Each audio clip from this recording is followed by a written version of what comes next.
तो आज मेरे पास एक ऐसा फोन है जो कि आपने सोचा भी नहीं होगा कि ये भी फोन देखने को मिलेगा इस रेट में। बताता हूँ क्या कहना चाहता हूँ, लेकिन उससे पहले जय हिंद दोस्तों, क्या हाल है। ये मेरे पास एक बजट फोन है, और बजट मतलब वही 10-12 हजार वाला बजट। आजकल तो कुछ लोग 35,000 40,000 के फोन को मिड रेंज फोन बोल दे रहे हैं कुछ क्रिएटर्स। भाई इनका बजट बढ़ गया होगा, पर नॉर्मली सभी व्यूअर्स का या कंज्यूमर का बजट ऐसे एकदम से नहीं बढ़ सकता। मतलब सभी बजट के फोन अलग अलग बिकते हैं, प्रोडक्ट हो कोई भी। दैट्स व्हाई मैं इस चैनल पे चाहे 5,000 का फोन हो उसके बारे में बात किया, 10,000 रुपए के फोन के बारे में बात किया, 1,00,000 2,00,000 के फोन के बारे में बात किया है। हर तरह का फोन या प्रोडक्ट कोशिश रहती है कि थोड़ा सा हर प्रोडक्ट पे बात किया जाए। पर मेरे पास एक आज 12,000 रुपीज का फोन है, और इस फोन को देखने के बाद मतलब बहुत ही ज्यादा मार्केट कितनी बुरे कंडीशन में जा सकती है, वो भी इस ब्रांड की तरफ से, जहां से हम बिल्कुल अंदाजा नहीं लगा सकते थे। ये नहीं सोचा था। मैं क्या कह रहा हूं, क्यों कह रहा हूं, इस फोन पे आता हूं उससे पहले। अगर आप एक बजट फोन 10 से 12 हजार रुपए खर्चा करने जा रहे थे, तो पिछले कुछ ही महीने पहले या फिर 2025 में आप क्या देखते थे 10,000 रुपए में। रेफरेंस के लिए लेते हैं ये। उसके अंदर हमें एक फुल एचडी प्लस डिस्प्ले मिल जाता था, उसके अंदर 90 या 120 हर्ट्ज मिल जाता था रिफ्रेश रेट, उसके अंदर हमें 5000 mAh बैटरी मिल सकता था। कैमरा की बात करें तो 50 megapixel main camera, ultra wide किसी में हो सकता था, किसी में नहीं होता था। 8 या 13 मेगापिक्सल सेल्फी हो सकती है। और हमें चार्जर की बात करें तो बॉक्स में मिल जाते हैं इस रेट में 15, अगर सैमसंग ना हो तो, मतलब हाँ सैमसंग नहीं देता। बाकी ब्रांड नॉर्मली 15 to 25 वोल्ट के चार्जर दे देते थे। प्रोसेसर की बात करें तो डायमेंसिटी 6300 प्रोसेसर मिल जाएगा, या फिर कोई यूनिसोक पे चला जाता था थोड़ा बजट मैनेज करने के लिए ब्रांड, तो यूनिसोक T8200 ऐसा कुछ मिलता था। स्टोरेज की बात करें तो 4GB या फिर 6GB के साथ 128GB का ऑप्शन मिल जाता था स्टोरेज का। और प्रोसेसर के साथ जो स्टोरेज होता था UFS 2.2 स्टोरेज मिल जाता था। और दो ऐसी चीजें जो आजकल बजट फोन में ही मिलती है वो दिख जाती हैं, जैसे कि 3.5mm Jack, triple card slot, मतलब 2 सिम एक मेमोरी कार्ड, और ये सब मिलकर एक 5G फोन बना दिया गया। यही आप ले रहे थे अलग अलग ब्रांड की तरह से ऑप्शन में। पर पिछले कुछ टाइम से प्राइसिंग बढ़ रही है, हमें पता है, रीजन भी पहले बात किया जा चुका है, बस हल्का सा, ज्यादा टाइम नहीं लूंगा। जिसको नहीं पता एकदम से, एआई को बढ़ाया जा रहा है, एआई को एक्सपेंड किया जा रहा है, जिसके चक्कर में जो एआई कंपनीज है पैसा जला रही है, पैसा फूक रही है, वो सीधा जा रही, कह रहे भाई रैम स्टोरेज हमें उठा के दे दो, एक्स्ट्रा प्रीमियम चार्ज ले लो। इट्स जस्ट लाइक आप दुकान पे गए, दुकान पे जाने के बाद आपने कह दिया भाई ये सारे प्रोडक्ट हमें दे दे, बदले में 10-10 20-20 रुपए 50 रुपए प्रीमियम ले लो। तो जाहिर सी बात है दुकान वाला सारा कुछ आपको उठा के दे देगा। अब कंपनीज को उस प्राइस से फाइट करना आसान नहीं है, तो स्मार्टफोन कंपनीज को ज्यादा पैसा देना पड़ रहा है, एआई कंपनीज और ज्यादा पैसा देने को तैयार है। ऐसा आप समझ लो, उनको ज्यादा सप्लाई दी जा रही है, फोन कंपनीज को स्ट्रगल करना पड़ रहा है। इनफैक्ट रिसेंटली एक ट्वीट कार्ल पे की तरफ से मैंने देखा था, रैम स्टोरेज का प्राइस का वो हाल हो गया है कि अब उनको डिस्प्ले या मेन कंपोनेंट जो फोन के होते हैं उनसे ज्यादा महंगा पड़ रहा है एक तरीके से। तो चीजें काफी अदली बदली दिख रही हैं, और उसका असर हमने देखा। ये तो मैंने पहले ही बता दिया था कि स्टोरेज क्वालिटी लो होने के चांसेस हैं, हो सकता है आपको कम से कम बजट फोन देखने को मिले, और वो दिखा। वो मतलब एक फोन लॉन्च हुआ, अभी मैंने वीडियो दिया था, HMD का एक फोन था, 5G phone HMD Vibe 2 launch किया गया 10,999 रुपीज में, 11,000 रुपए में ऑफर के साथ 9,500 रुपए का।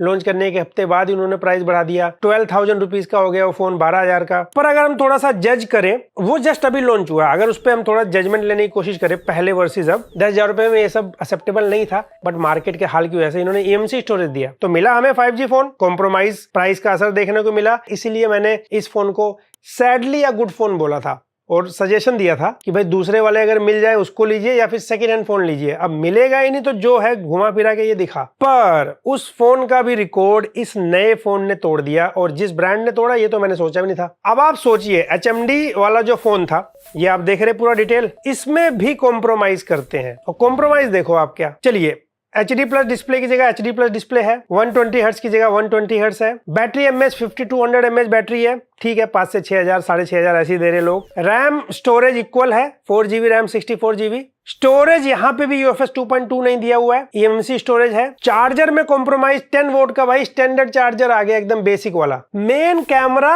8 मेगापिक्सल, सेल्फी कैमरा 8 मेगापिक्सल, और जो मैं प्रोसेसर का नाम बताने जा रहा हूं ना, वो तो आपने सोची भी ना होगी, वो वाली बात है। तो एक बात बताइए, यहां से आपके माइंड में नहीं आता कि अगर HMD वाला फोन जस्ट अभी आया है, तो अगर उसी प्राइस के आसपास, इनफैक्ट उसका प्राइस बढ़ भी गया बाद में, उसी प्राइस के आसपास कोई ये ब्रांड आके फोन लॉन्च करता है, कॉम्प्रोमाइज हो रखा है ऑलरेडी HMD वाले से भी, तो या तो इसका प्राइस थोड़ा कम हो, या चलो इक्वल भी मान ले। ऐसे कुछ ज्यादा आप सोच सकते हो ना मैक्सिमम, लेकिन यहाँ उसका भी रिकॉर्ड टूट गया है। इस फोन का जो प्राइस है 4GB रैम 64GB के साथ 12,499 रुपीज है। 12,500 रुपए में हमें जो प्रोसेसर मिलता है, इस प्रोसेसर का नाम सुनिए आप, ये है Helio G81।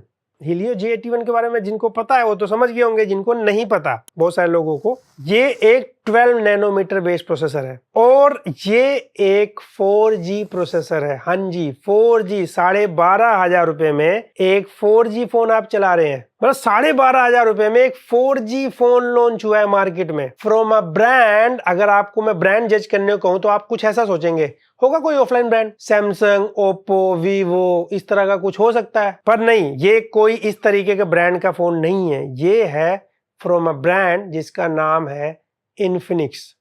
यस, वो ब्रांड की लिस्ट में ये सब आते हैं जहां पे हमें उम्मीद रहती है कि यही बच्चे हैं जो कम रेट में कुछ तो लाके देंगे। इनकी भी कमर टूटी पड़ी है, जिससे कंज्यूमर का कमर तोड़ा जा रहा है। तो इस फोन में एक 4G प्रोसेसर है जिसका अंतुतु स्कोर आता है 3.5 लाख ओनली विद UFS 2.2 नहीं, eMMC स्टोरेज भी बुरे वाला, प्रोसेसर भी बुरा, 4G है ये। आज के डेट में जहां हमें 5G 4G सभी सिम में हमें 5G 4G देखने को मिल रहा है, 5G अनलिमिटेड देखने को मिल रहा है, ऐसे केस में एक यूजर 12,500 रुपए देके एक 4G फोन लेगा, क्या करेगा वो 5G के डाटा का लेके? 4G, वैसे हमारे देश में 4G की स्पीड पे तो 5G चलता है, वो 4G में मतलब 3G चलाएगा। किस तरफ लेके जा रहे हैं बजट फोन कंज्यूमर को? या तो मत लॉन्च करो, बात खत्म करो, एक स्टैंडर्ड सेट कर दो कि बजट फोन का क्राइटेरिया ये हो गया, पीछे तो मत ले जाओ। पता लगे एक ब्रांड आ रहा है, कहेगा लो भाई 12-10 रुपए में मतलब क्या 3G फोन मिलने वाले हैं हमें, 8,000 में 2G। प्राइसिंग बढ़ना और फोन में क्या देना थोड़ा मुझे नॉनसेंस लगा।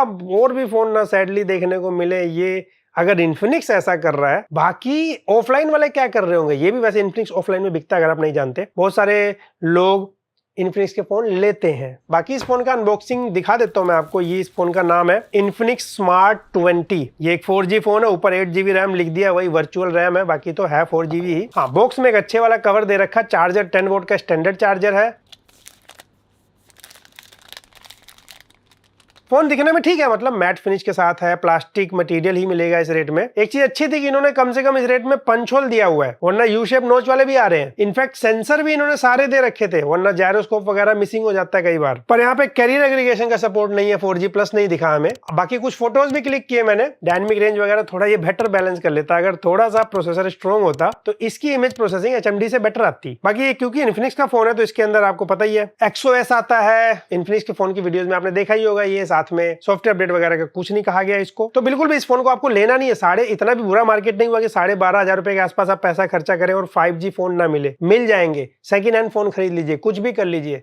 इस तरह का फोन मत खरीदिए, जब मार्केट में खत्म हो जाएगा, मिलेगा ही नहीं कहीं, तब मजबूरी हो जाए। और ये मैं नहीं चाहता ऐसा हो, पर अभी हाई प्राइसिंग वाला मामला कुछ टाइम तक और चलेगा। और कई लोग मुझसे भी पूछ रहे थे BBD सेल वगैरह का क्या हाल है। इस बार अमेजोन या BBD सेल जो आता था हमेशा दिवाली के आसपास, उससे पहले ही आता है, वैसा एग्रेसिव नहीं होने वाला है। ये तो फिक्स है, क्या रेट आएगा ये हमें तो नहीं पता होता अभी। पर अगर आपको कोई भी अच्छा फोन मिल जाए, सही रेट में दिख रहा हो एक्सचेंज वगैरह के साथ, आपके पुराने फोन के साथ, तो मैं यही सजेशन दूंगा, ले लीजिए अगर जरूरत है तो। और पुराना अच्छा चल रहा है उसको बड़े प्यार से रखिए, साफ सुथरा, गिराइए मत, संभाल के चलाइए, यही बेस्ट सोल्यूशन है। मैं ये उम्मीद नहीं लगाया था मैंने कि 12,500 रुपए में आप एक 4G फोन लॉन्च कर दोगे। बाकी कॉम्प्रोमाइज एक तरफ, 5G to 4G स्विच कर दिया आपने। अब तो मतलब मोस्टली गांव में भी 5G आता है, मतलब 4G यार नहीं एक्सेप्टेबल नहीं है। ऐसा मत करो प्लीज, सारी कंपनी से मैं कहना चाहूंगा। And don't by this phone. I hope बाकी लोग भी इस पे बात करें,